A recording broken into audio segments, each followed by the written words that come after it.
The weight of evidence does not depend on the number of witnesses on each side. You may find that the testimony of one witness is entitled greater weight than that of another witness, or even of several other witnesses.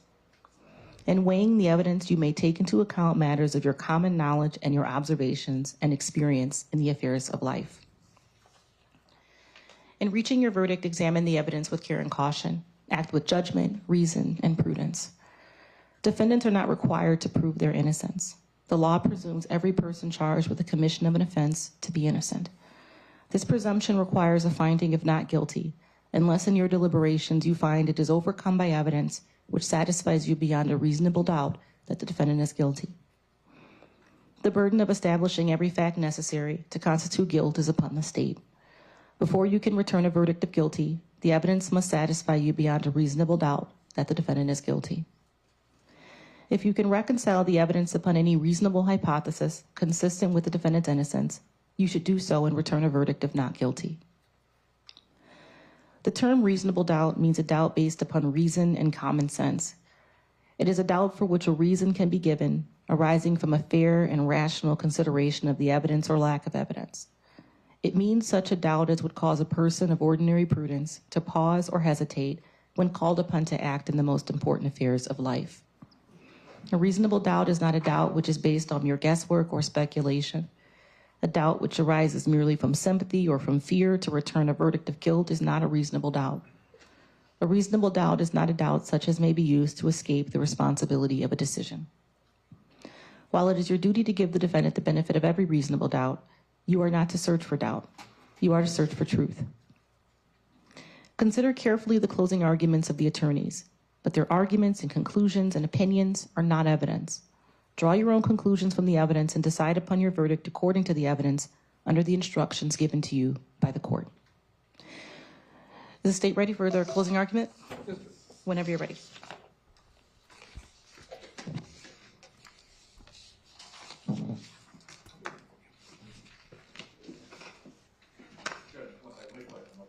Oh, thank you.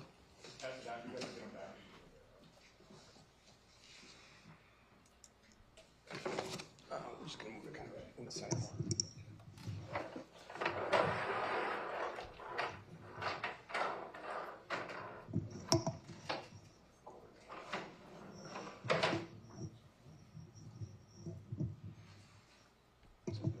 That's good.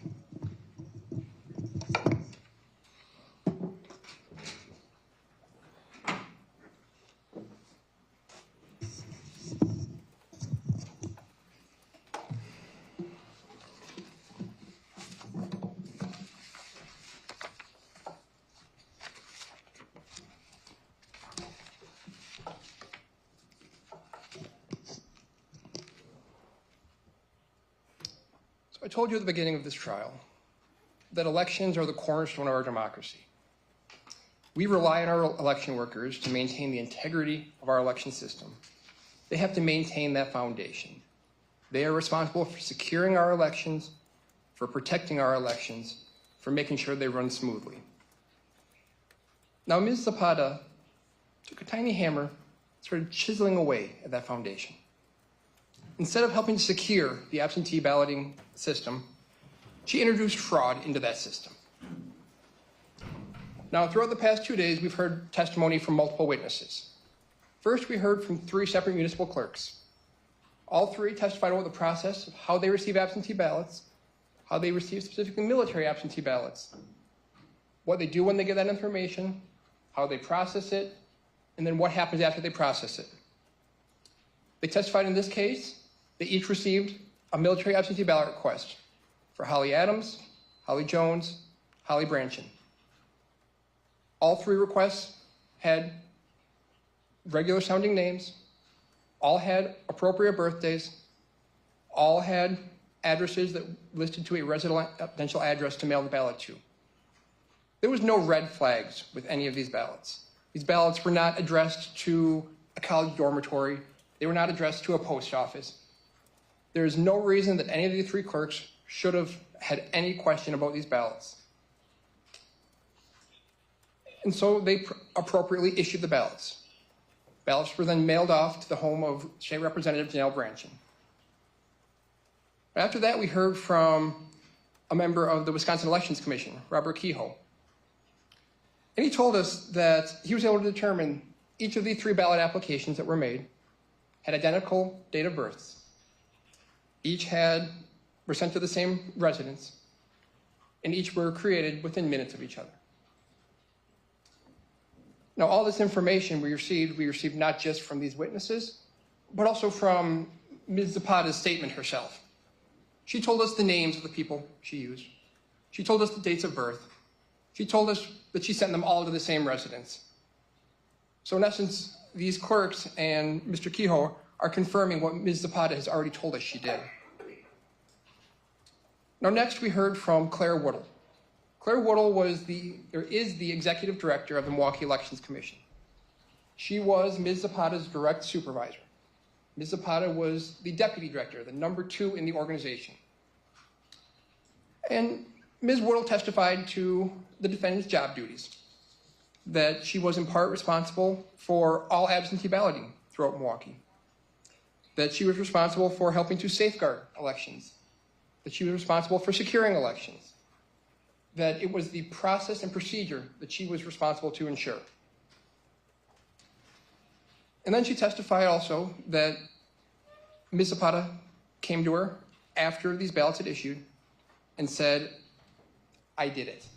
I was the one that submitted these false military absentee ballot requests. I did it because I wanted to bring attention to this issue. I did it so that these ballots would be sent out. One important thing that Ms. Woodle testified to is the difference between the ways people get information. In one regard, we have the My Vote system. The My Vote is a forward-facing website that any member of the public can access. The second is the WisVote database, the WisVote system. That is an internal database that is solely accessible by election-related workers, that is solely able to be used for legitimate election purposes. That system is not allowed to be used for non-work-related, non-election purposes. Now, next we heard from Deputy Chief Investigator Tom Everton. He testified to his investigation. He was able to recover these 3 ballots that were issued. All of them confirm the exact information that the clerks provided, the exact information that Ms. Zapata provided. And then he was able to sit for an interview with Ms. Zapata. Now, I know there was some questions about the circumstances of the interview. There was a door closed. There was 4 big men present. I submit to you that I don't think I'm that big, but maybe I could drop a couple pounds. But one of those big men present, though, was Ms. Zapata's attorney. He was there for the entire interview. He sat with her. You heard him on the interview advising her, speaking with her. You heard the nature of the interview. There was not raised voices. There was not demands being made. It was a cordial conversation. And that's what it was. It was a conversation that was occurring. Now, one thing the judge instructs you on is that you are not to speculate. So you should not speculate. Was Ms. Zapata coerced into saying something? Did she feel that she had to say something? There's no evidence in the record that there was any coercion. There's no evidence in the record that this interview was anything except that, an interview. Now, in speaking with Ms. Zapata, Investigator Everton was able to hear from her and her direct words on what she did. And then you all heard her words too. So what did she tell us? She told us that she fabricated 3 individuals for the purpose of having ballots issued. That she did this on her work laptop, the computer issued by the city. That she did this using the WisVote system to gain the address that she had these ballots sent to. Another thing she told us was that she was doing this to bring attention to the issue. So she was asked at one point, who have you told about this before? And so she had told her boss, and she had told an elections coordinator, Stephanie Russian. She did not reach out to the Wisconsin Elections Commission and tell them. There's no evidence that she reached out to the media and informed them of this issue. There's no evidence that she reached out to any political body and raised this issue. Now, why is this important? This is important because she knew she could. Because she testified, or she told us in her interview of two other issues that she had noticed. Two other issues with balloting. One where she felt the Election Commission was trying to make her issue an absentee ballot. And another issue regarding when a military ballot, a regular voter registration gets flipped to a military voter registration. And she told us in both those cases, she had brought it to the attention of the Wisconsin Elections Commission. This indicates that she knew the appropriate way to raise these issues. The appropriate way to raise a concern is to bring forth information. It's not to commit a crime. If Ms. Zapata felt this information needed to be brought to light, there was multiple legitimate avenues she could have taken. She chose to take the avenue of breaking the law. That is not a legitimate avenue to take. She also, in her interview, she directly told us what her purposes were and what her authority regarded. At one point in her interview, she was asked the question in discussing these applications. Question, but the purpose in filling it out was so that they would issue ballots. Is that correct? Answer, yes, yeah. A question, but you knew that a ballot could only be issued in the name of a real person, correct? Answer, mm-hmm. Question, and so putting this information in would be against your authority as an elections worker, correct? Answer, yes. Question, and you knew ahead of time that you didn't have the authority to put in false names, is that right? Answer, yes. Question, trying to highlight those flaws in the system would be something that is part of your job, or you'd want to make sure that the flaws are known. Answer, yes. You all heard those questions and answers. Are they very directed questions? Yes. Was there any coercion in answering those questions? No.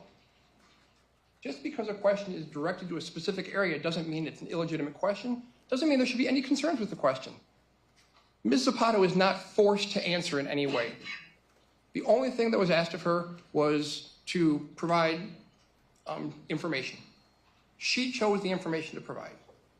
And she chose to admit her purpose to obtain ballots. She chose to admit that this was an excess of her authority.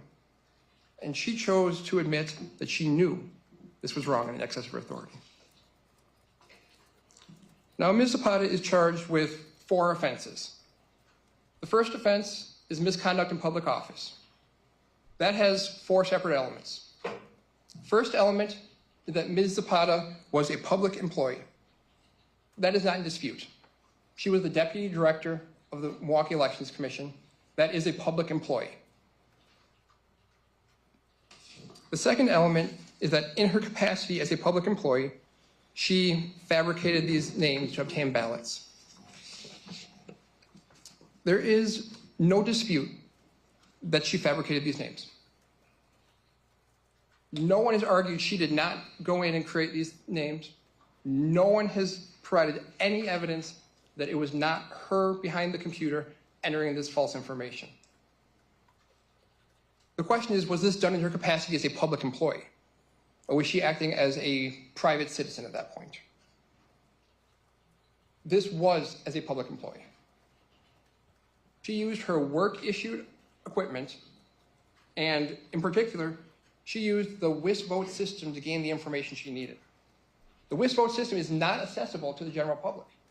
It is only accessible to election workers.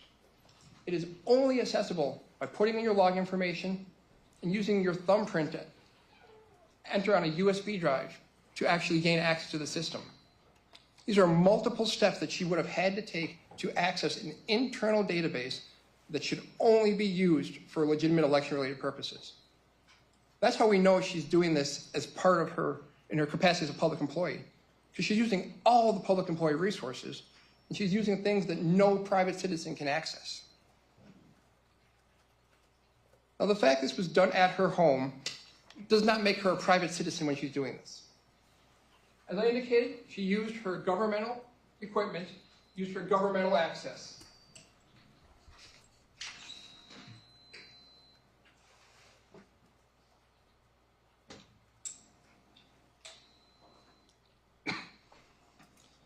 And then we need to keep in mind what her role was. Her role was not as a general canvasser. It was not as a person that works one election a year, sitting behind the desk and checking people in or checking ballots. Her role was as the Deputy Director of the Elections Commission, responsible for all absentee balloting in Milwaukee. Her role was being responsible for the safeguarding and security of elections. She even told us in her interview that I'm not ever really a private person with my job at all. That's true. Her duty to secure elections is not a 9-to-5 duty.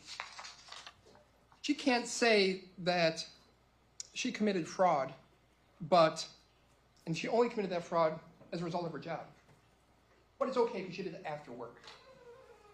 So she committed this fraud as a direct result of her position.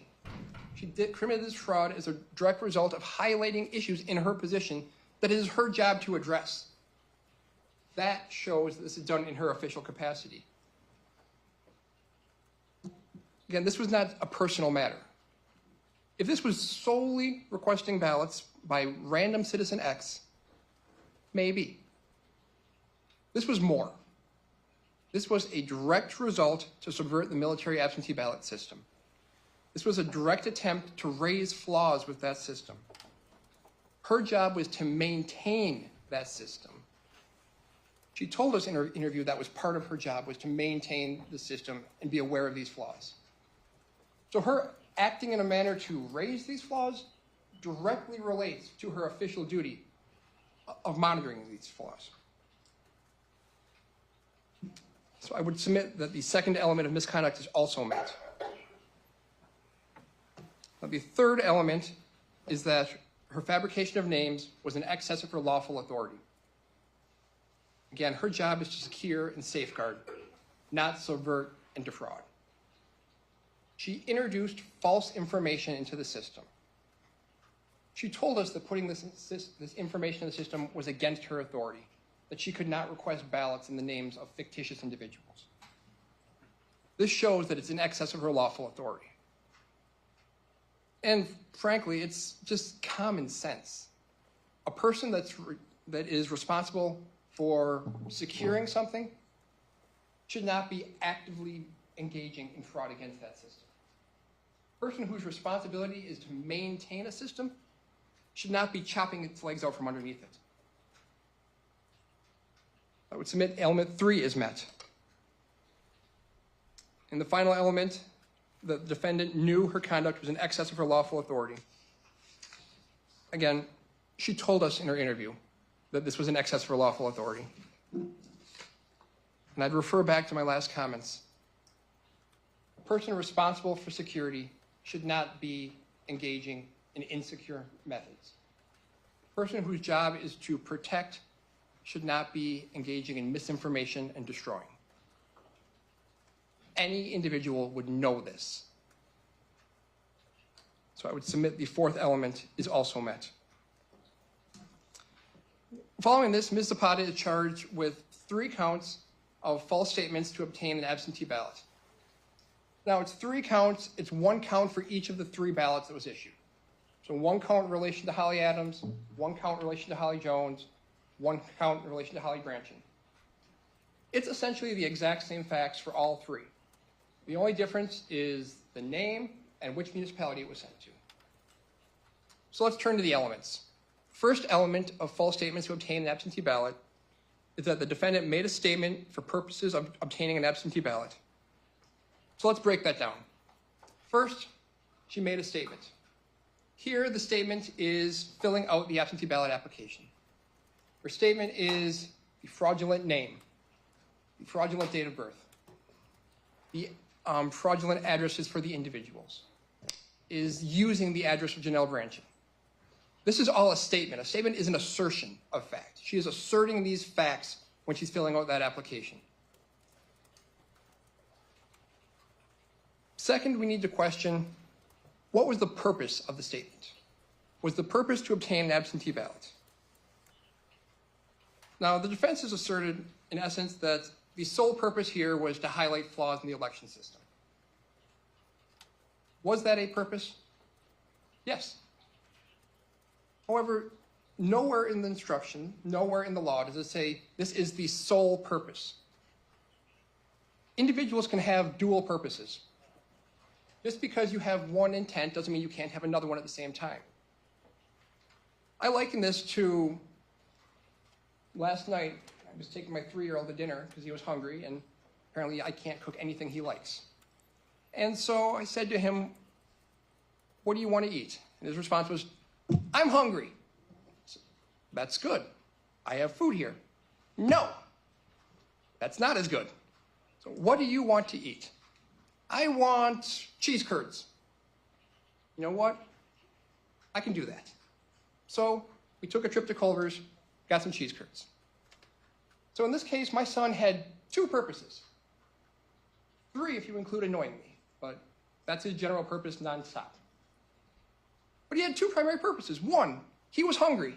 He wanted something to eat. He needed food. So his purpose was to get food. But then his second purpose was he wanted something he liked. He didn't want any particular food. He wanted a specific kind of food. So the way he met his first purpose, the way he met his purpose of alleviating his hunger was through cheese curds. So that's a dual purpose. And here, Ms. Zapata had that same dual purpose. We need to question, how was her act accomplished? So she had the purpose of highlighting these flaws in the military absentee ballot system. What is the only way that can be done? By having these ballots issued. If she just enters information and nothing ever happens with it, then there's no highlighting of any flaws. So for her goal to be accomplished, it was a necessary fact that these ballots had to issue. So she had to have that dual purpose. 1, she had to have the overarching purpose. This is what I want to have happen. I want to alleviate my hunger. I want to raise this issue. But she had the specific purpose, how to achieve that goal. He achieved that goal through getting cheese curds. He achieved that goal through having these ballots actually issued. So she had the dual purpose of highlighting the issues, but of having the ballots issued themselves.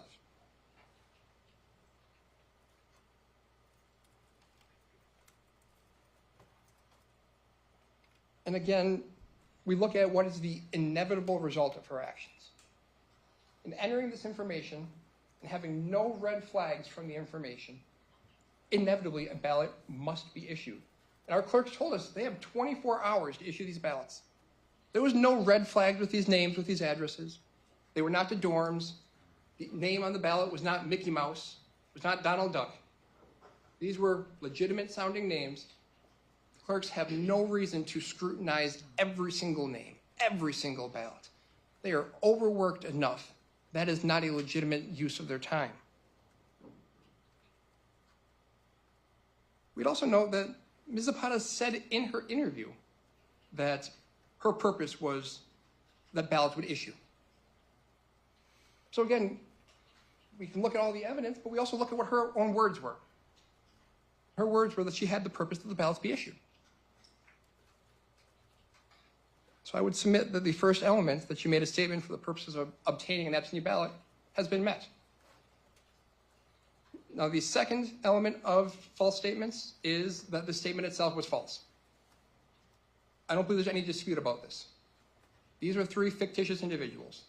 These people don't exist. These are not assigned to any individual. These socials are made up. These dates of birth are made up. Ms. Zapata told us that she made these names up. And she told her boss, Ms. Woodle, that she made 3 fictitious names. Again, her statement is the assertion in the application. Her assertions have no connection to reality. They're false. The final element is that the defendant knew that her statements were false. Again, she told us in her interview she knew they were false. She directly said that she fabricated 3 individuals. That indicates that she knew she was making 3 individuals that did not exist. So I don't believe this element is much in dispute. So I would submit for each of the 3 counts of making false statements, the state has met each element. I think we need to focus in part on what we're looking at and what we're not looking at here. So the crime here is not whether these ballots were actually voted. The crime here is making a false statement for the purpose of obtaining a ballot. Her goal in the end had to be that a ballot be issued and that someone got it. This has nothing to do with who voted it, whether there was an actual individual attached to it.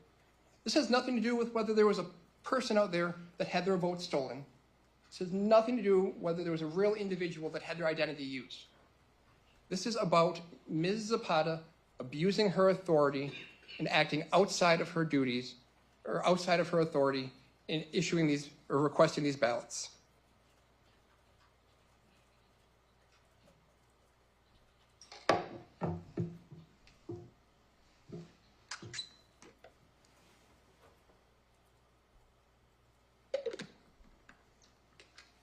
One other thing that we see from the false statements is that these need to be false statements to obtain an absentee ballot.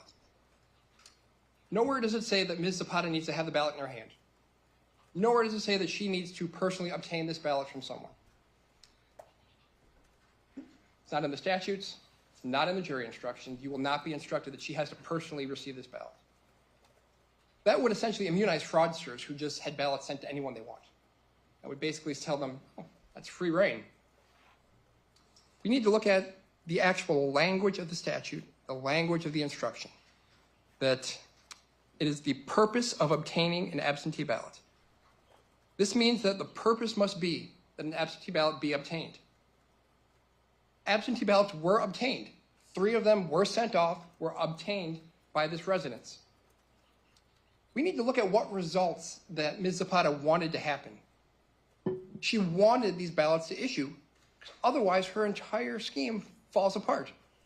No flaws are being highlighted if she doesn't actually have these ballots be issued and obtained. So the whole purpose here is that Ms. Zapata enters this false information and that ballots are obtained as a result of that false information. Now, we also heard testimony about the environment of the Milwaukee Election Commission at that time, that there had been threats that had been made, that it was a stressful environment, that there was lots of anxiety and concern throughout the office. I would submit that many workplaces will be stressful. Elections offices likely more so than others, especially based on the current environment we found ourselves in. But lots of testimony about the threats was very nebulous. Well, there were threats of a firing squad. There were threats against people. There was this cheating charge. Well, what did Ms. Woodle tell us? That the threats were primarily August of 2021 for about a 2-week period. Since then, there has not been consistent threats against the office. That the seating chart for the office was part of litigation, a lawsuit regarding public records. And Ms. Woodle told us that the issue now wasn't the threats, it was misinformation and disinformation that the office was working to correct.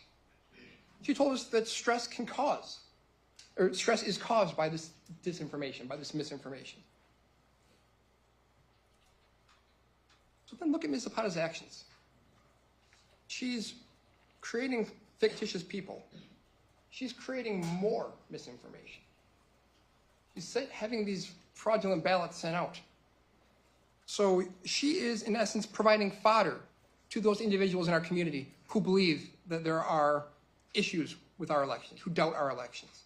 She is providing further fodder to the individuals that want to say, see, Milwaukee's doing something wrong. That's not alleviating the stress in her office. That's going to aggravate any stress in the office. She is adding to the anxiety and stress in this office by creating this false narrative that people are doing this. Ms. Woodall testified that they receive hundreds of military ballots, absentee ballots for each election, and that maybe 5 to 7 have a concern. And I think it's important to pay very careful attention to what her testimony was. It wasn't that there's 5 to 7 fraudulent ballots. It's that there was 5 to 7 with a concern. And from my recollection, she directly testified that sometimes someone going in to vote might unintentionally click the button for military voter. Sometimes people might be trying to register after the close of the registration period. Unintentional mistakes are not fraud. And so there may be 5 to 7 issues with these ballots, but there's no evidence those were 5 to 7 fraudulent ballots. And I would submit that if we're talking 5 to 7 ballots with concern, Ms. Zapata sent out 3 by herself. So she is creating almost 50% of the problem. That's not legitimate.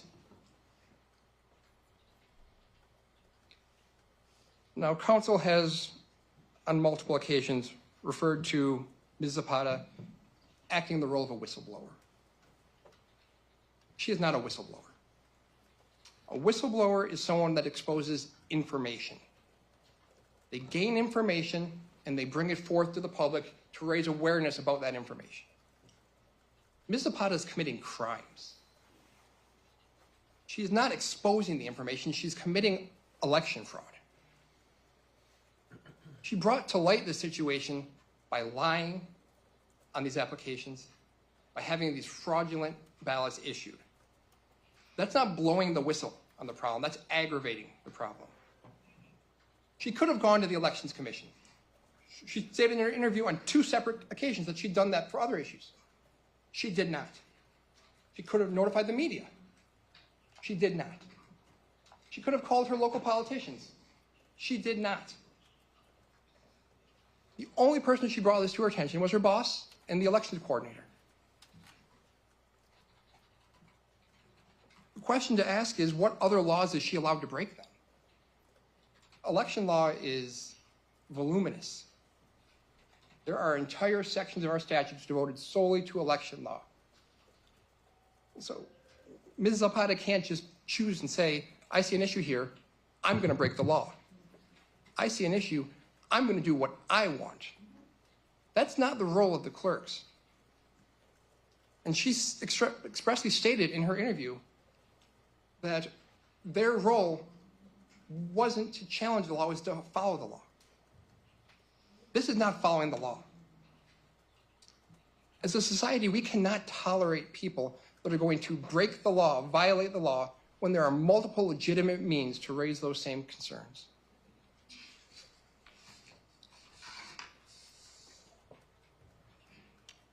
You know, in the end, Ms. Zapata was the deputy director of the Milwaukee Elections Commission. She was the #2 individual for the entire city. She had our duty to monitor and safeguard our elections, to ensure that the process and procedure were being appropriately followed. She violated those processes. She violated those procedures.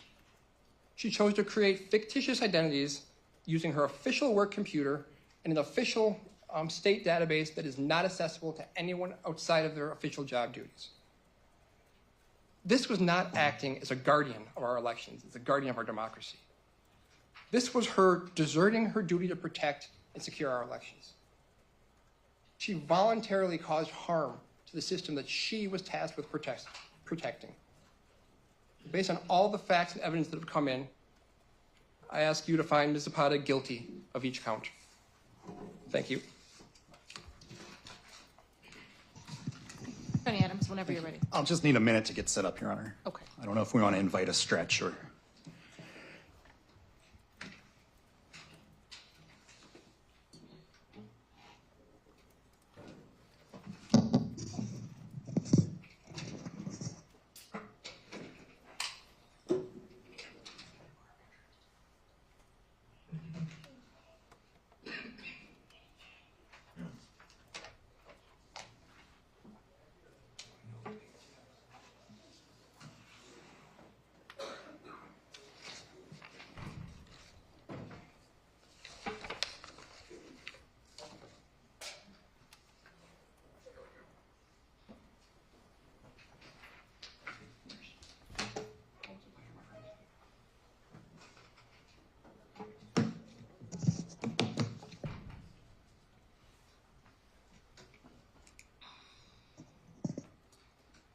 Ladies and gentlemen, the prosecutor started his remarks saying that Kimberly Zapata used a hammer to chisel away at our electoral system. Well, to the man with the hammer, the whole world is a nail. We got to put away our hammers today and start using our other tools in our toolboxes as citizens, as people who have listened attentively. And I've been paying attention. I've been seeing that you've been listening attentively the last 3 days, and I appreciate that. It's time to pick up our other tools, our common sense, and primarily the law from the judge. We all agreed on Monday that we would agree to follow the law as the honorable judge has provided. The power of this country is divided in the criminal justice system. It starts with the investigators and the police who pick who to investigate. That baton of power is then given to the prosecutors who decide who to charge and who to bring into court and what theory to pursue. The baton of power is given to the court to make sure that you all are instructed about what the proper law is to consider in a case. And then that baton of power is given to you at the end of our remarks today. And you are to take those laws from the judge and the facts that you've heard and put them together to see if they match, if the prosecutor's theory matches your belief of the matching of the law and the facts. Posit to you today that what we've heard this last week has been an incredible mismatch between what Matt Westfall believes matches here and what the actual facts are in this case. I'm going to give you 3 quotes to start. In my opinion, what you're doing is testing the system and exposing a flaw in the system. In my opinion. That was Kent Corbett. That was the investigator's colleague. That was his opinion of what had just been told to him in that interview. Another opinion. I believe someone was trying to point out how easy it is to get military ballots in Wisconsin.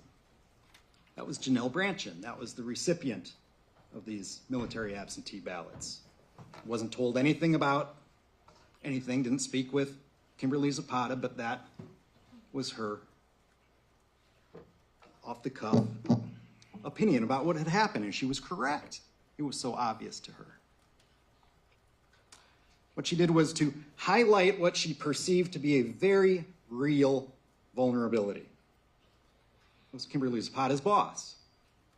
3 opinions: an investigator, state representative, the chief of the elections here in the city, and Kimberly Zapata's boss. All 3 had the same exact feeling about what had happened.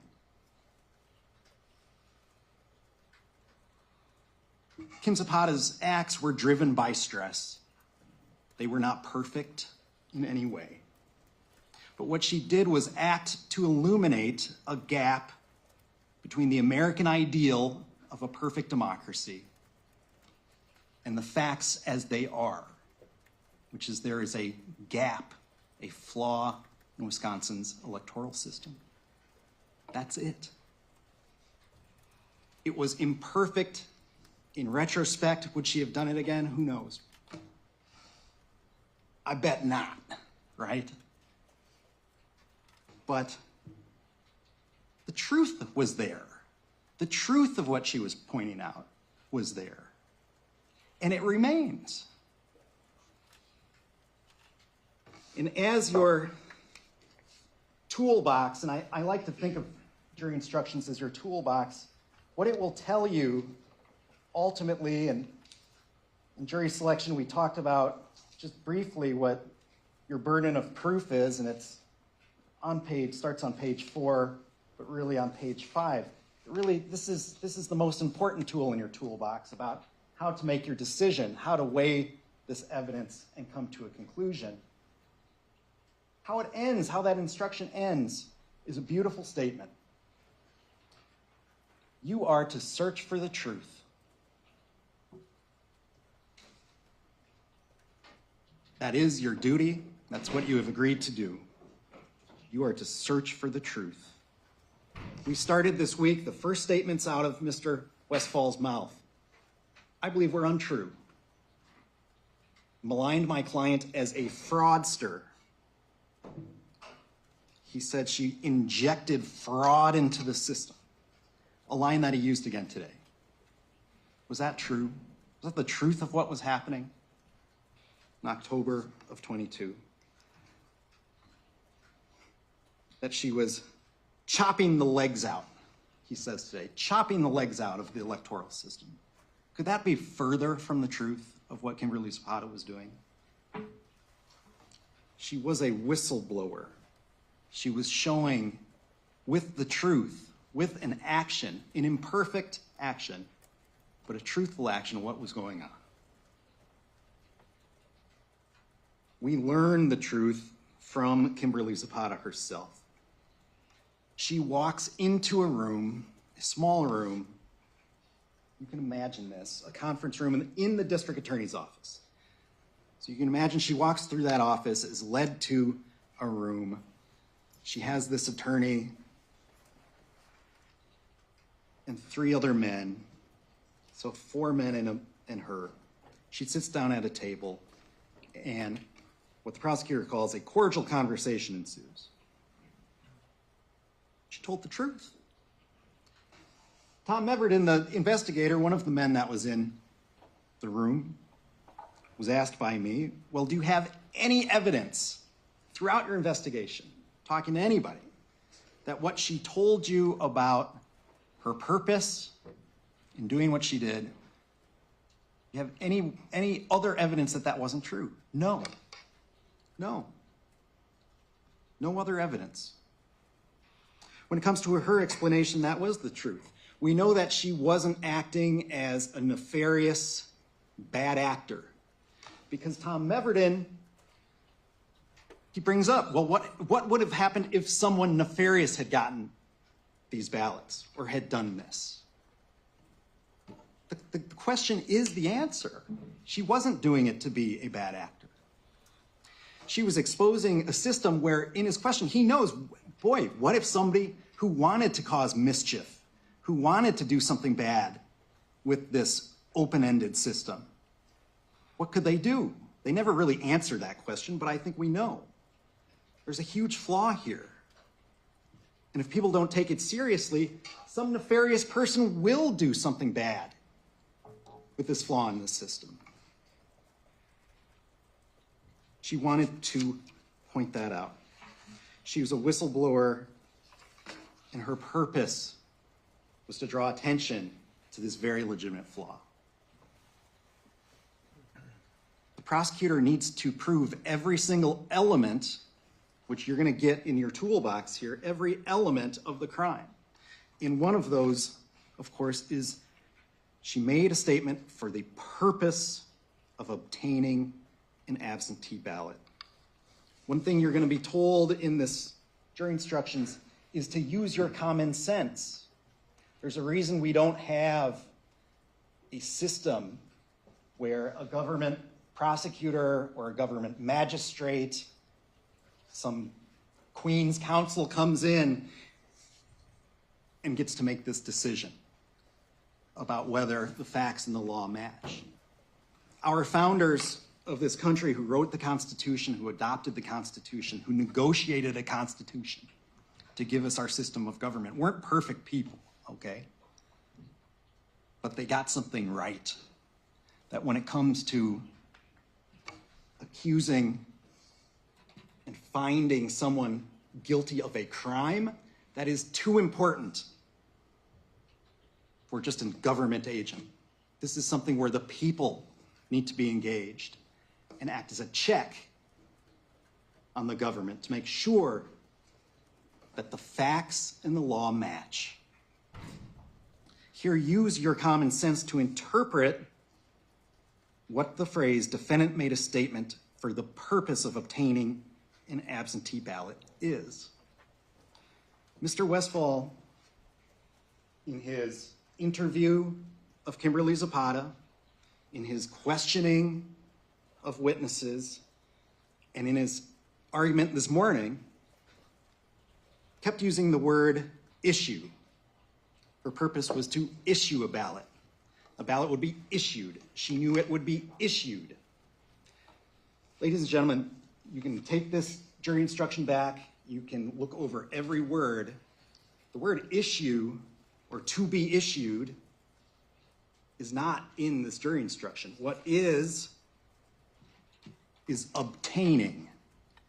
And you all can use your common sense to know what the word obtain means.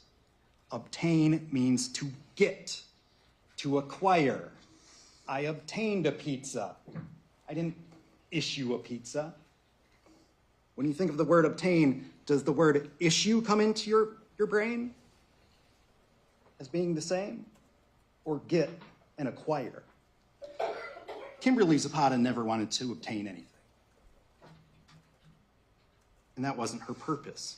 And she knew that, frankly, by sending from a government municipal clerk through the government mail, U.S. Postal, to a state representative who is a government official, it never left the hands of the government. Nobody obtained that. It never left the state of Wisconsin. Her purpose wasn't to obtain anything, and she knew that Janel Brantdjen would not cast the ballot. She knew, however, that it would raise the flag. It would blow the whistle about this backdoor in the election system. And I know in retrospect, we would love if this were more categorical. She had sent them and then put out a press release or called Fox 6 or WISN and said, hey, there's this issue, or done a comment board, but no. Because whistleblowers are not perfect people. Because no one is a perfect person. No matter what your faith or tradition is or philosophy in life, we all know that no one is perfect. So nothing's going to be categorical, perfectly checked. She was acting under stress to show something truthful. And we know she's not perfect because her boss talked about her fixation, her hyper-focus. It sounds like she can actually be kind of obnoxious when she's doesn't get that answer about checking a box perfectly at one time. We know that she doesn't have the best people skills according to her boss, so she doesn't do any of the, interacting with the policymakers. She's a clerk. She's there to move the papers, make sure all of the things are lined up, to make sure all the 14 early vote sites are staffed and they have their paper and they have their pens and they have enough ballots. She's there to make sure the central count, there's 250 people who can count the ballots, make sure all the systems are going, the machines are there. But she's certainly not doing policy stuff. She's not doing the outreach to the deciders. We know that she was under acute stress. You heard her statement on that recording. The prosecutor wants to make light or undervalue the threats that her office was undergoing. Well, it was some time ago. It wasn't constant. Well, he doesn't know her personality. Doesn't know how hyper-focused she gets on things. We know that she had recently lost her brother, and using your common sense, if you've ever lost a loved one, you know that that doesn't dissipate in a day, that that's psychological stress of bereavement stays with you for some time. You all know that from your lives. And that's the situation she was in. Claire Woodall said, we had to basically force her to take time, but she wanted to come back. And she's gearing up for that midterm election in 2022. She wakes up at, or doesn't sleep, who knows, 4 in the morning, 5 in the morning, and does this act. Was it perfect? Heck no. Was it understandable? Yes.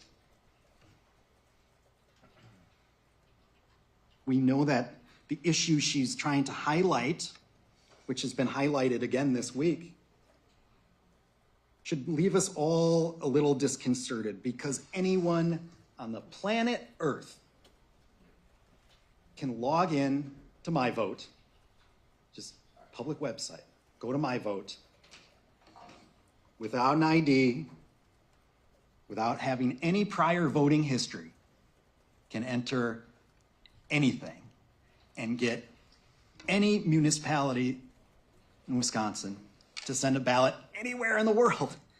What was bizarre, on the first day of trial, you look at the exhibits 1, 2, and 3, and it has a ward, right? We know our villages and cities are broken down by wards. Ward 1. Well, why is it Ward 1? Well, that's the part of Shorewood where this person says they reside. It's just very bizarre that without a voting history, without a registration, you can obtain a real ballot in the mail and nobody will look.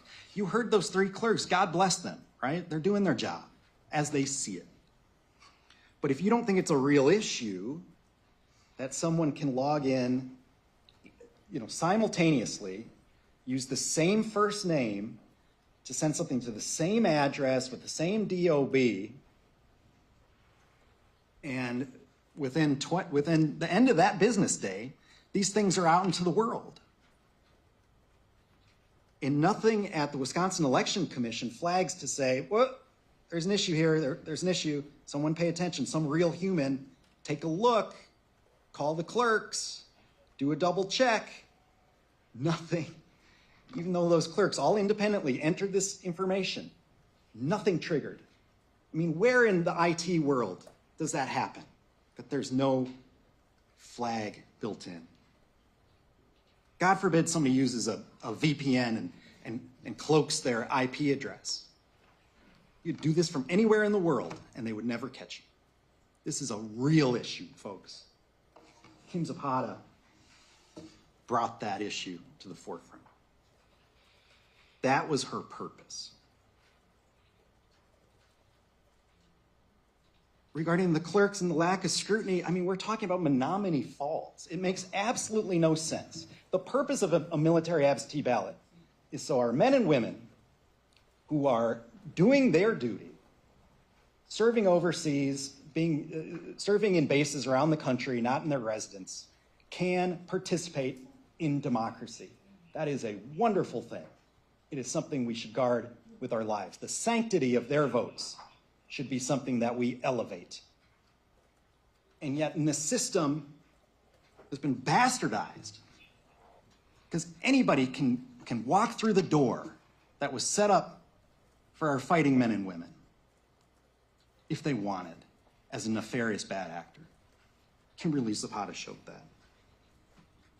Because it makes no sense that someone who says they reside in Shorewood would be getting a ballot sent to Menominee Falls.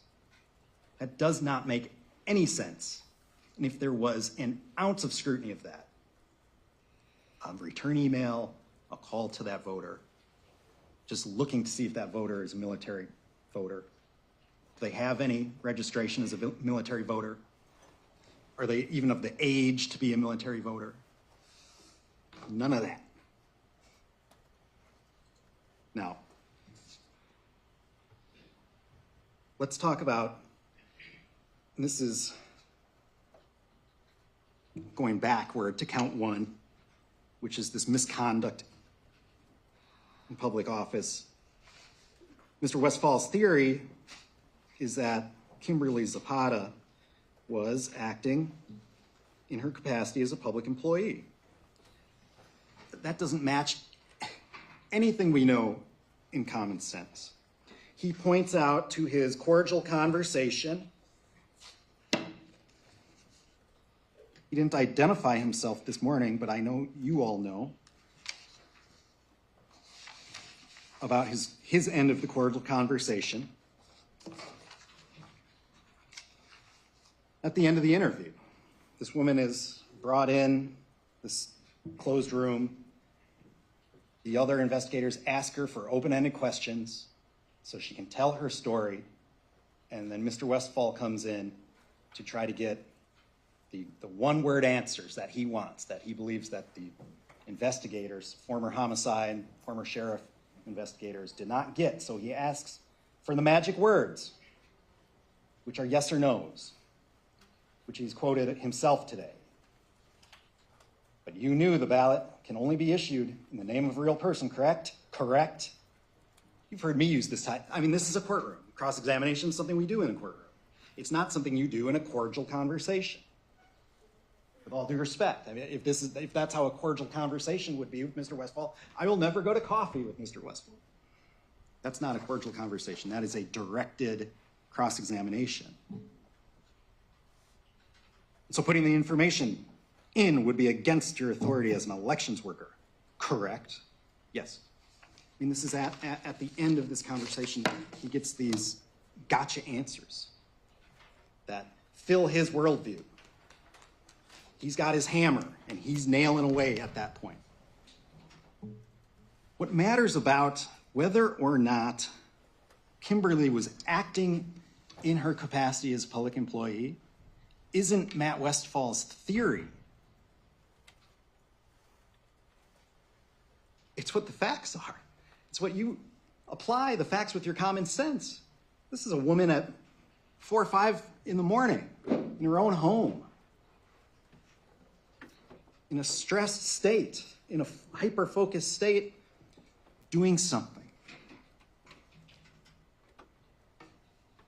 I want to give you an allegory here about acting in your capacity as a public employee. Let's say there's a police officer, a long-serving police officer. We'll just call him Tom, right? And Tom has been on the police force in Milwaukee for a couple decades. He's seen it all. He's knowledgeable, but he's a police officer. He's on patrol. He's not making policy. He's out there protecting and serving, right? And every winter, Tom and his colleagues in the police force are dealing with a rash of stolen cars in the city of Milwaukee. Teenagers generally go out when it gets cold, and you know, early in the winter, when you go out and it's really cold for the first time and kind of slaps you across the face, and then you get in your car and it's a terrible feeling sitting on those cold seats. What a lot of people do is go outside while their coffee's brewing, maybe as their kids are finishing, getting ready. They turn their car on to warm it up, right? This is Wisconsin. Well, in the city of Milwaukee, this is a big issue because not infrequently, enough to be a big problem, teenagers will come and drive around with some friends and see which cars are being warmed up unattended. Jump out and take that car. This is a real issue. And every year the police know about this issue and they do a press release and they say, ladies and gentlemen, for the love of God, don't warm up your car and leave it unattended because they get stolen. And then Tom and his colleagues are chasing these cars around. These teenagers don't know how to drive. Sometimes they sell them to a drug dealer. Sometimes they just drive recklessly. And it's a big issue because Tom and his colleagues have to trace those cars down. They have to trace those kids. They chase them through speeding traffic. So one day, Tom wakes up. He's not on duty. He's left his police boots at the door. What he wears every day as part of his official uniform. He's making his coffee. He looks out, and his next door neighbor happens to be a state representative, somebody who should know better, has gone outside. It's one of those cold days. There's frost on the windows. Starts his car, and he sees his neighbor start his car and walk back in the house. And Tom says, not today. I have to show this guy who has a little power over the situation of our policies in the state. that you shouldn't do that because it makes our job hard. So he puts on his work boots that he had left at the door. He walks out. He gets into the legislator's car, and he merely just drives it around the block. He parks it, takes the key, and then he stands on his porch with his coffee, and he watches with some amusement as the legislator comes out and throws his hand up, oh, my car is gone. Looks down the street, my car is gone. And as the legislator takes out his phone, Tom walks up and hands him the key. He says, listen, this is an issue for the city of Milwaukee. I saw that you were warming up your car. We've told you over and over that this is a problem. Please take this problem seriously and maybe do something in the legislature about fixing the problem. Under Matt Westfall's theory, he committed misconduct in public office, right? He used his police materials. But common sense, absolutely not, right? Absolutely not. Now they're going to question about whether he stole the car or not, but that's a different issue. This idea that because Kim Zapata used the database to find an address is a non-starter, ladies and gentlemen. She could have easily Googled. I mean, we live in the era of Google. You can find an address in a matter of minutes. She used her what she was used to using. But like the policeman's boots, that didn't change her status at 4 a.m. from personal capacity to official capacity. But you don't have to take my analogy or my argument for anything other than what it is. You are here to listen to the evidence. And the best evidence about whether or not Kimberly was acting in her official capacity comes from none other than her boss. Her boss who knows intimately over 7 years what is Kimberly's job, what is it not. When I asked Claire Woodall directly, was Kimberly acting in official capacity when she sent these ballots? The answer was unequivocally, directly, expressly, flat, no, she was not. Was Kimberly acting in her personal capacity? Yes. That's it. Matt Westfall has a theory, but he's not a witness, even though he's in the transcript. He has a theory about whether or not Kimberly was acting in her personal or employment status. The person who best knows Claire Woodall Vogue actually knows. You're asked in your toolbook to weigh the evidence and the credibility of the witnesses. Claire Woodall is probably the state's most credible witness, right? I mean, she came up here just the facts. She certainly wasn't agreeing with everything I was saying. But when it came to that question about personal or official, personal, right? Because it doesn't make sense in any view of this that this was an official capacity act. That's the entire point of what Kimberly was trying to show, was that you don't need to have some credential, some status in office to use this My Vote, the open door. Anybody can do it. She didn't have to log into anything. She could do it from any website, from a phone, from whatever. That's the entire point.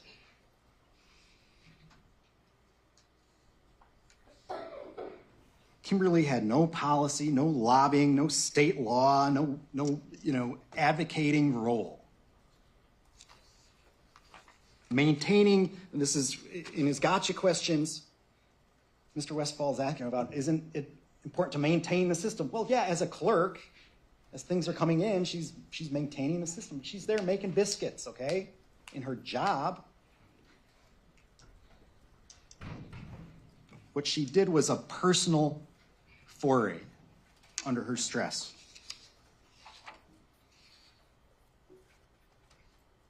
Tom Everton talked about, well, have you ever thought about doing something as a private citizen, as a constituent? And Kimberly said, well, no, I get reprimanded. Isn't that the answer here? She did something as a whistleblower secretly because she knew there would be something as a private person. His question highlighted that.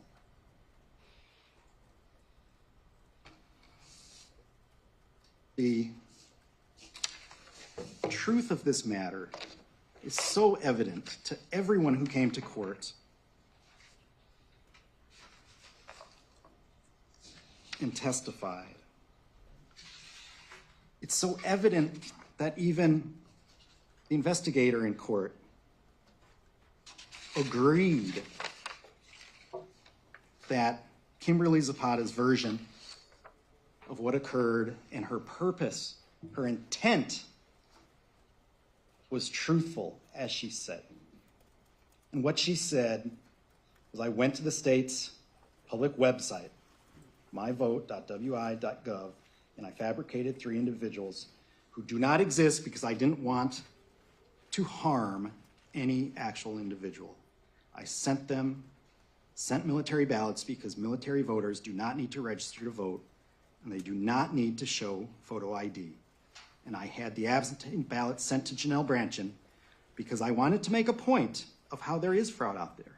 It's not what everyone's reporting, like all the conspiracy theories, but there is actual loopholes and things that could be happening. She talks about the future problems that could happen here and wanted to bring it to someone's attention so the other stuff would stop and we could actually address the things that are true. She wanted everyone to search for the truth.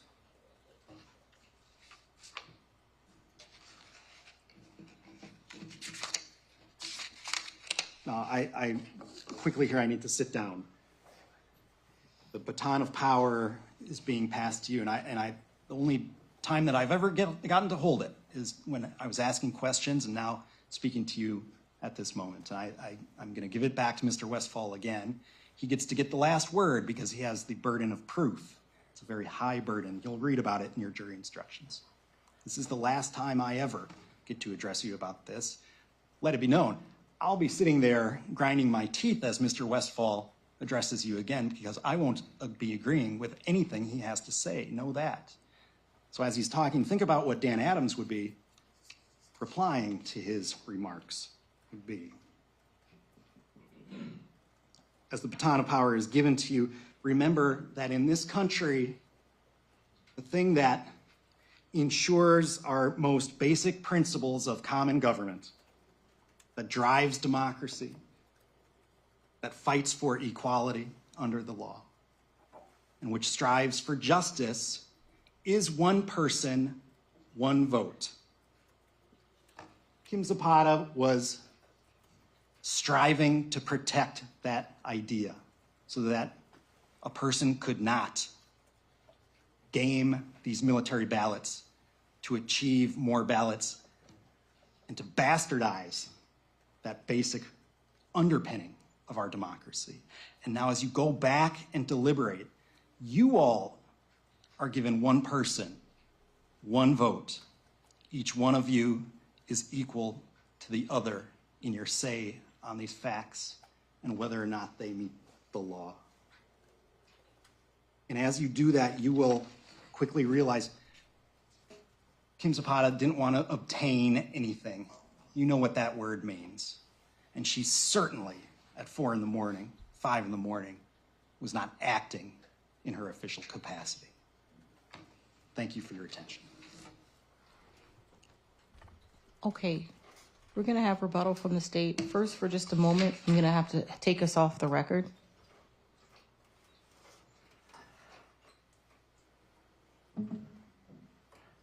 I'm monitoring the live stream. We need to make sure the faces are not showing.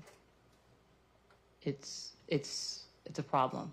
I do know that, but there's not much I can do based off of how the podium is staged. Okay, then we're going to have to make adjustments because that's not going to be permitted to continue. So whatever adjustments we need to make before rebuttal to move so this is no longer occurring needs to happen right now.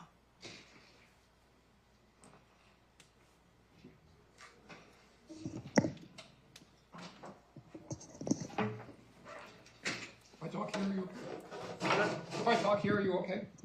I can still see their faces. The podium needs to almost be over there. Yeah.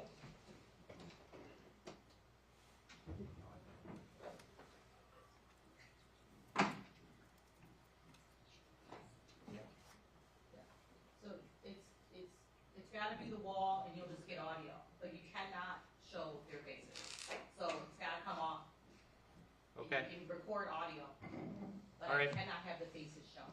All right. I can't hear you? Okay. All right, I'm gonna continue to monitor it.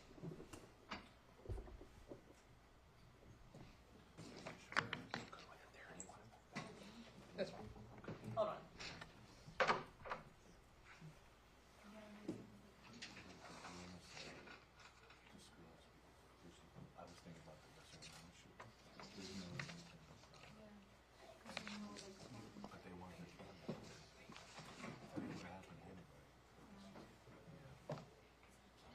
Before we go back on the record, I want to confirm that it's off and that the faces are no longer on.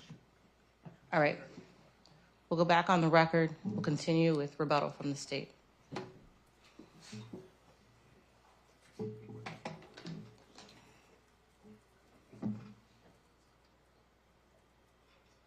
So the search for the truth. What we're here for.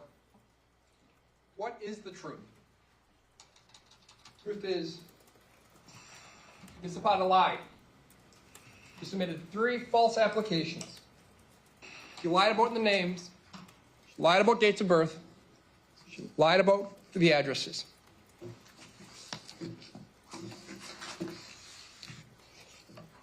Now, Ms. Zapata was injecting false information into the system. That's not the truth. Now, counsel made multiple ad hominem attacks against me. I'm a liar. My thoughts. I think this is the theory. I think that's the theory. I submit to you all right now, don't care what I think. What my theory is does not matter. What matters is what the evidence shows, what the law shows. The evidence shows what Ms. Zapata's actions were. The law instructs you on how to apply that evidence. Now, Ms. Zapata wants to claim she's a whistleblower. I ask you all, read your jury instructions. Look for the word whistleblower. It will not be there. Being a whistleblower is not a defense to this crime. Did she have a nefarious purpose? Read your jury instructions. Do you see nefarious? No, it is not a defense to this crime. Just because she didn't want to blow up the entire system doesn't excuse her actions. People can have good motives to commit crimes. They're still crimes.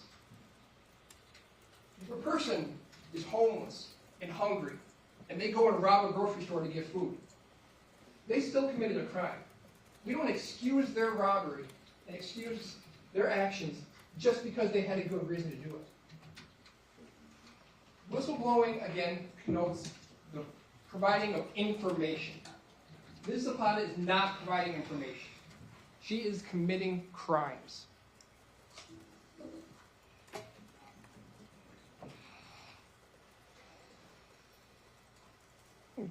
Counsel made a big issue of Ms. Zapata's purpose was to test the system. And one of the investigators said this was to test the system. Other people thought this was to test the system. Ms. Zapata's words, though, this was to have an ballot issued and obtained. And again, think back to, if this is testing the system, what is the only way to test the system? Is to have a ballot be issued and obtained by another person. If a ballot is not issued and obtained, there is no testing of the system. So for Ms. Zapata to get her purpose, she had to have the secondary dual purpose. She had to want her cheese curds too.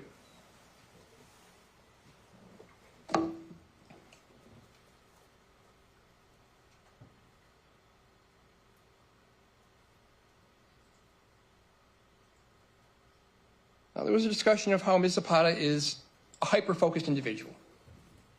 Well, that cuts both ways. If you're hyper-focused, you know the rules. You know what you can and can't do. You know when something's wrong.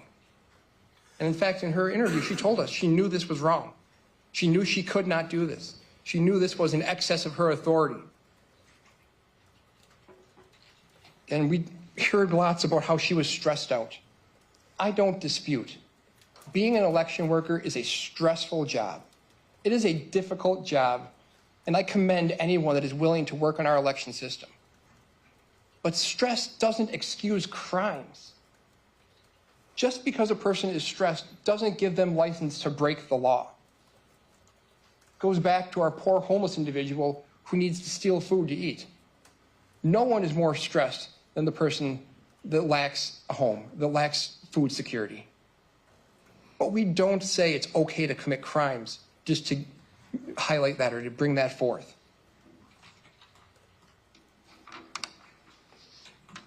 Now, Mr. Adams, he talked at length about how this is a vulnerability in the election system, about how there are issues with the military ballot absentee system.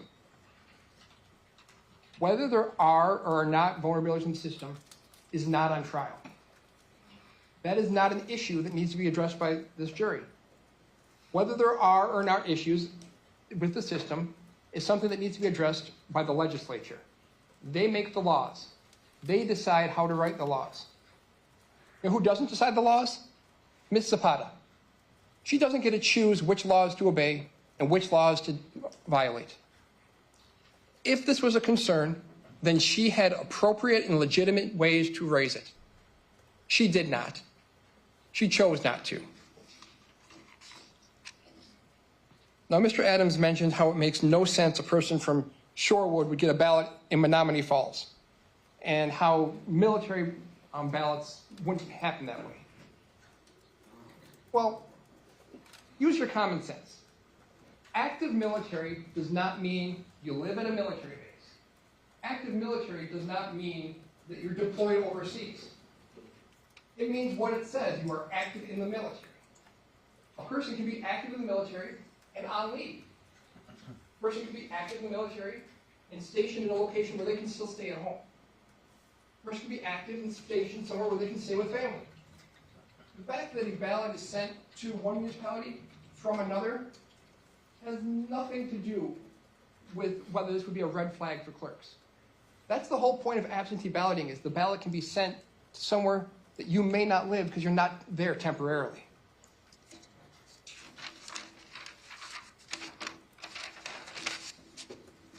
Now, council made a big issue of my gotcha questions. Again, you heard the questions. Were they straightforward? Absolutely. Was Ms. Zapata pressured into answering? Absolutely not. Was there raised voices? No. Was there intimidation going on? No.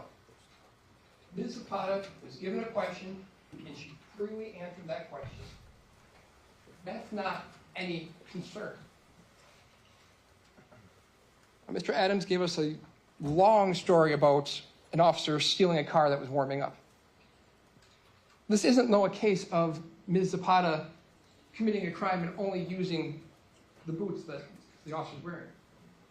She accessed an internal election database that is not accessible to anyone in the public. She had to sign in using city login information and to use her fingerprint to access this database. These are multiple steps that she's doing to engage in this behavior. Now, Mr. Adams said that she could have got this address anywhere else. There's no evidence she could have. There's nothing in the record that says if she Googled this address, it would have popped up. All we know is what she told us. And what she told us is she went into the secure WISPO website and got the address that she used.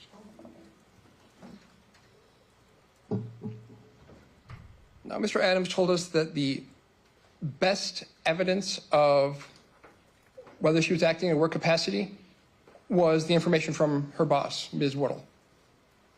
Well, no. The best evidence of whether she's acting in her work capacity is Ms. Zapata's own statements. And she told us she was. Now, anyone can commit this crime. Anyone can commit most crimes. But anyone can commit an embezzlement. When you are a public employee and you are embezzling using public resources, and you are embezzling in a way that is violating your duties, that is misconduct. Ms. Zapata is not just anyone committing this crime. She is a person tasked with securing our elections. She is the person tasked with making sure absentee balloting goes the way it's supposed to. She told us that she is responsible for maintaining that. And she chose to violate that responsibility. She is guilty. Now, members of the jury, the duties of counsel and the court have been performed. The case has been argued by counsel. The court has instructed you regarding the rules of law which should govern you in your deliberations. The time has now come with the great burden of reaching a just and fair and conscientious decision of this case is to be thrown wholly upon you, the jurors, selected for this important duty. You will not be swayed by sympathy, prejudice, or passion.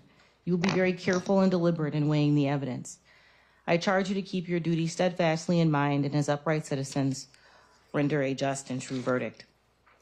You are to decide only whether the defendant is guilty or not guilty of the offenses charged. Any consequences of your verdict are matters for the court alone to decide and must not affect your deliberations. The following 8 forms of verdict will be submitted to you for your consideration concerning the charges against defendant Kimberly Zapata. Count 1, one reading. We, the jury, find the defendant Kimberly Zapata not guilty of misconduct in public office as charged in the information. And the other reading, we, the jury, find the defendant Kimberly Zapata guilty of misconduct in public office as charged in the information. Count 2, one reading. We, the jury, find the defendant Kimberly Zapata not guilty of false statement to obtain absentee ballot as charged in the information. And the other reading, we, the jury, find the defendant Kimberly Zapata guilty of false statement to obtain absentee ballot as charged in the information. Count 3, one reading. We, the jury, find the defendant Kimberly Zapata not guilty of false statement to obtain absentee ballot as charged in the information. And the other reading, we, the jury, find the defendant Kimberly Zapata guilty of false statement to obtain absentee ballot as charged in the information. And finally, count 4, one reading. We, the jury, find the defendant Kimberly Zapata not guilty of false statement to obtain absentee ballot as charged in the information. And the other reading, we, the jury, find the defendant Kimberly Zapata guilty of false statement to obtain absentee ballot is charged in the information. It is for you to determine which of the forms of verdict submitted you will bring in as your verdict.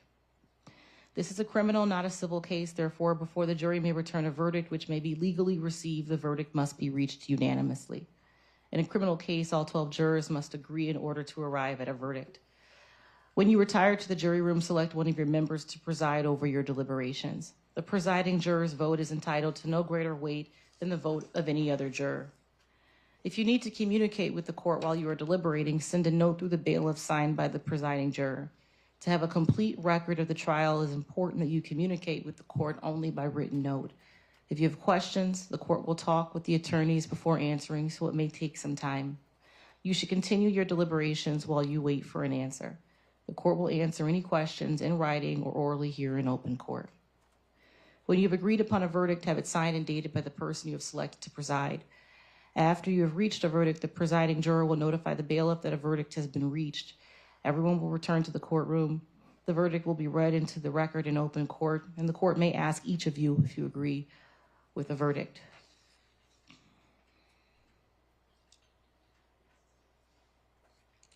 We have 2 alternates today. Juror number 32, juror number 12. Please stand. All right. I want to thank you very much for your service, your time, and attention today. You are our alternates. I am formally discharging you. You can go to room 307 of the courthouse. You'll get any documentation that you need to demonstrate that you've been here for the past couple days. Thank you very much, both of you. We'll swear the deputies. Raise your right hand. Do you solemnly swear that you keep the jurors sworn on this trial together in some private and convenient place until they have agreed upon and rendered a verdict or been discharged by the court, and that you will not permit them to communicate with any person regarding their deliberations or the verdict they have agreed upon except as authorized by the court? I do.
everyone. Thank you. Okay, a couple of things. Any objections to the reading of the substantive jury instructions? No. No, Your Honor. With regard to, I believe there are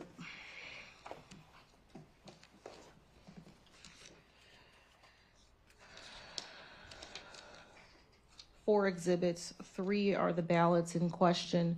If the jurors request to see exhibits 1 through 3 via a question, are there any objections to 1 through 3 going back? No. No. Okay. With regard to Exhibit 4, if they want to hear the QP, it has to be done in open court, so I'll keep the parties apprised if we get that issue. We had a brief sidebar.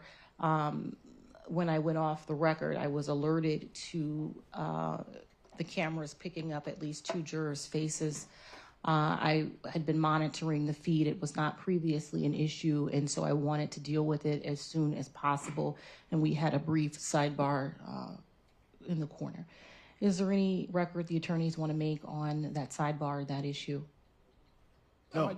I just know, Judge, I got an email from one of my colleagues that they were watching the live stream for a portion and saw about 4 different jurors' faces.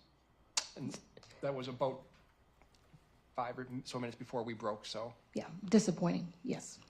Okay, I want to make sure the parties have leave cell phone or email information, whatever you're going to be monitoring with Madam Clerk. I'll be continuing with my calendar, but we'll keep the parties posted. Thank you very much. Go off the record. Thank you.